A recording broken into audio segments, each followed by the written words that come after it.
I'd imagine that a lot of people here have an idea who David is, but maybe some of you don't.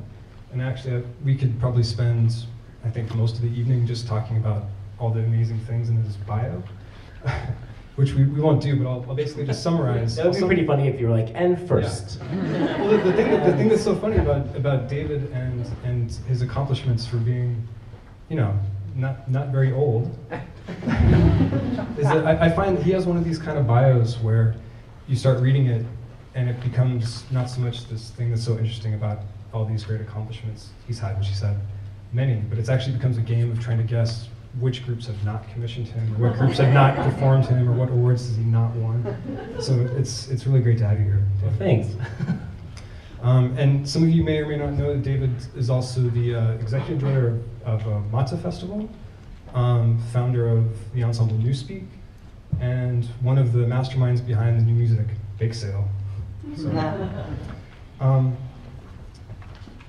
So the concert tonight is about remembrance. I think that should be in your programs, but if not, that's where all the idea for this programming has come from. And you have these really interesting pieces, but I think part of what's interesting about them is that do you even remember writing them?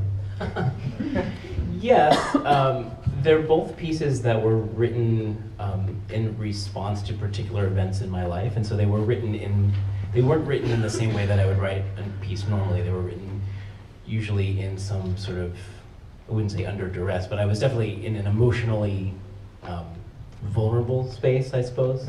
The first one that we heard on the first half was written after a friend of mine was killed in a car crash. And the one we'll hear on the second part was written when I was waiting to hear news of a friend of mine who was in Sri Lanka when the tsunami hit and we didn't know what had happened to her. So they're both pieces that's in a funny way not so much about remembrance, but they're both about some sense of mortality in a way. Yeah, and maybe if you could just even mention the titles of the piece, Descanso. Right. So just really quickly, where does that word come from? So a descanso is essentially what we would now refer to as a roadside cross. And they're markers, I think it's a Spanish tradition originally, where pallbearers would, during a funeral procession, would move from the church to the cemetery, and along the way they would stop and rest. And the space where they rested, they would leave a marker. And that marker was a descanso. And so these markers then became sort of sacred spaces. And what I really liked about that concept is the idea that you could make a space sacred in a way, that you could give a space something, you could sort of infuse it with meaning in a certain way. And so that's why these pieces have this, why the lights sort of go out and why they are really about place in a certain way. Yeah, so this idea of place, I think, is really great. We talked about this a little bit before. One of the things I really love, not just about the piece we heard on the first half, but the piece we'll hear in the second half, is this kind of idea of timelessness in the music. Like you kind of, and actually I noticed listening to the whole first half that none of those pieces really had a pulse at all. Like they all created these spaces which were very, they allow you to just find this other space and this kind of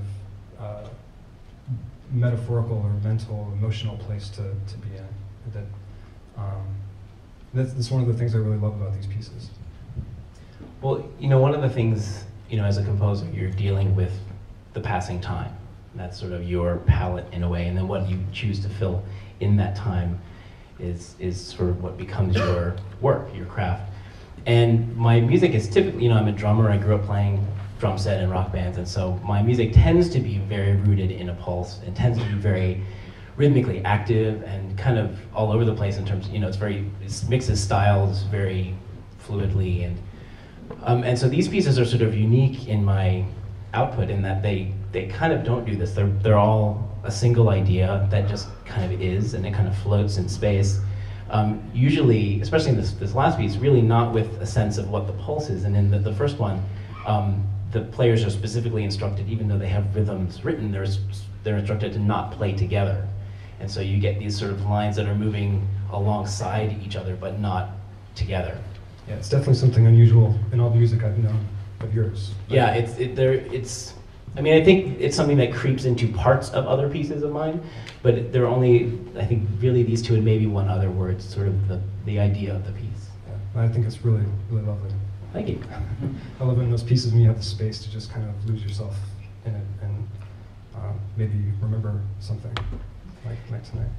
Yeah, I mean, that's sort of the hope. And, you know, I was saying to someone that the first half, you know, these pieces are part of what I hope will be actually an evening length work of 6 different pieces that are all kind of in the same floating, timeless space, where the idea would be that the audience comes into a very large space with the musicians fully surrounding them and sort of maybe even goes to sleep, you know, or just sort of exists, lies down, whatever, but is not in the traditional listening mode where you're at a concert sitting in a chair like I'm seeing all of you guys do right now, but is, you know, it's a much less structured event.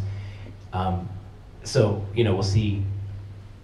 You know, I haven't written the rest of them since, what was it, 2005 or 6, so maybe it won't happen, but that was the original idea.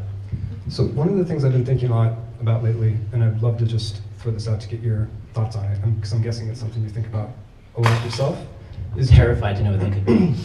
So I just been wondering, what does it mean to be a composer today?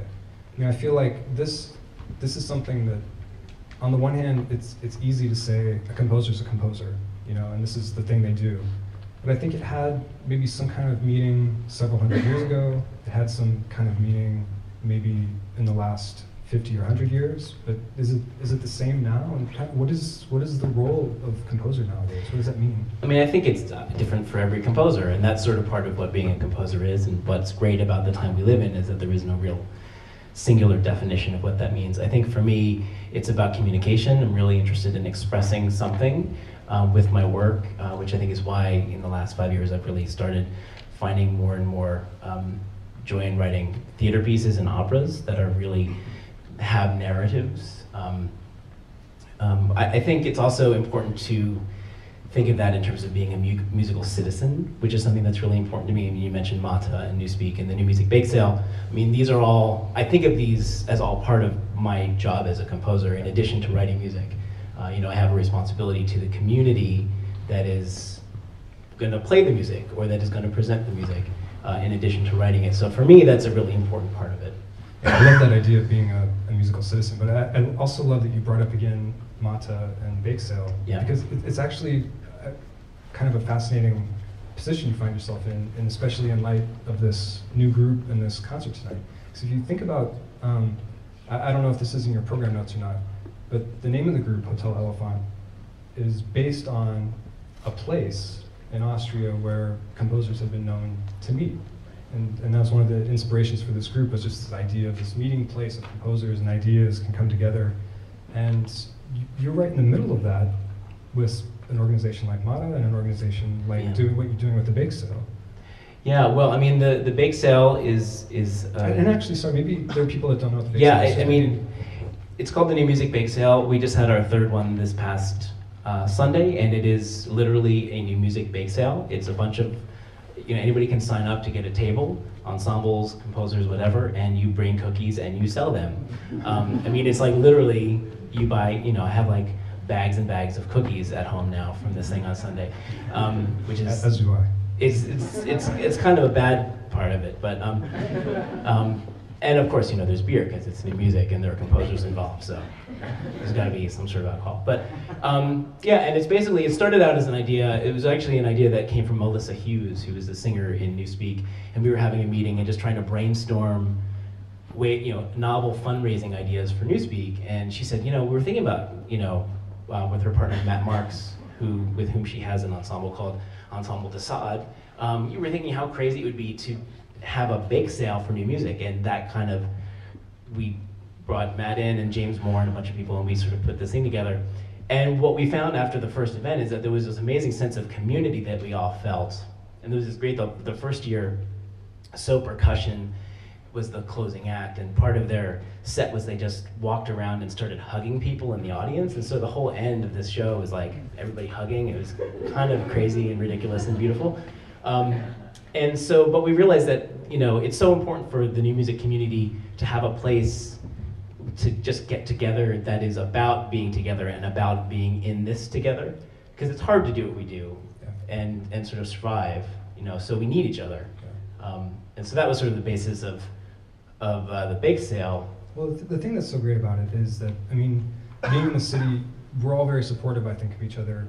But I think as the year progresses and as the musical season goes on, you do kind of see little, not exactly, but for lack of a better term, kind of cliquish kind of things. A lot of people will go to certain kinds of concerts or tend to go to certain groups. But the thing that's so great, the thing I love so much about the bake sale, is that all these people are in the same room together. And Mata too. I mean, And Mata's specifically, I think what did the Times Review last year said, non-dogmatic, even anti-dogmatic, which is right. We want to represent what is happening in new music right now. And specifically, the mission of Mata is to find works that don't fit into pre-existing institutions and to give them a home. So you get, I'm really excited about this year, April 17th through 20th at Roulette, because it's just some of the craziest stuff that I've come across. And Yotam Haber is the artistic director and has done a great job. He's here. Hi, Yotam. Programming everything, and it's really wild. I'm really excited for it.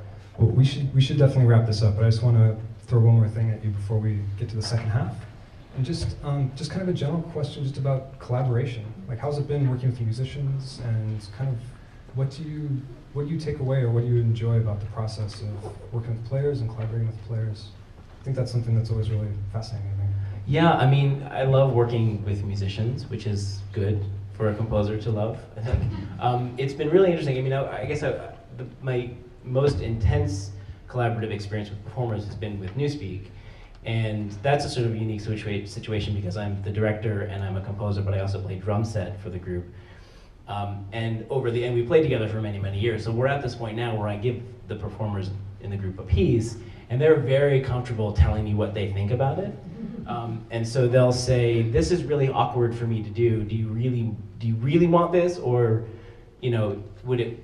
I could do this, which is easier for me to do, and maybe will feel more natural." And so, the process of working with performers in a really close way like that has been some of the most educational. You learn a lot about them. You learn a lot about yourself. What not to do, or what to do if you really want to aggravate a violinist. All kinds of tricks. David, thank you so much. It's been so great to have you here tonight. Thank you so much. And thank you guys. Look forward to the second half. Thanks.